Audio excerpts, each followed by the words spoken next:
Jeshi la Polisi mkoa wa Mbeya linawashikilia watuhumiwa wawili, David Mwakalinga mwenye umri wa miaka 63 na Sara Ngama mwenye umri wa miaka 52 ambao ni mume na mke. Wote ni wakazi wa Mji Mwema Rubale wilayani Kyela katika mkoa wa Mbeya. Hawa wanashikiliwa kwa tuhuma za kumfanyia vitendo vya ukatili mtoto wao Godliver Mwakalinga mwenye umri wa miaka 17, na hao wote ni wakazi wa Mji Mwema Rubale katika wilaya ya Kyela. Tukio hilo lilitokea tarehe 7 Agosti mwaka 2026 maeneo ya Mji Mwema Rubale, kata Ikimba, tarafa ya Unyakyusa, wilaya ya Kyela katika mkoa wa Mbeya.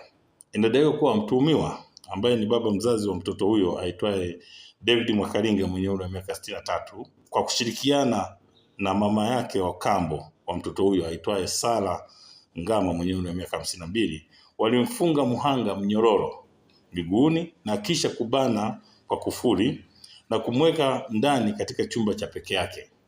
Jeshi la Polisi mkoa wa Mbeya, baada ya kupata taarifa hizi za siri, lilianza ufuatiliaji, ikiwemo kufika kwenye makazi ya watuhumiwa na kukuta mtoto huyo akiwa amefungwa mnyororo wenye kufuli mbili na kufungiwa katika chumba cha peke yake kwa madai kuwa wanamdhibiti asitoroke na kwa imani kuwa ana mapepo.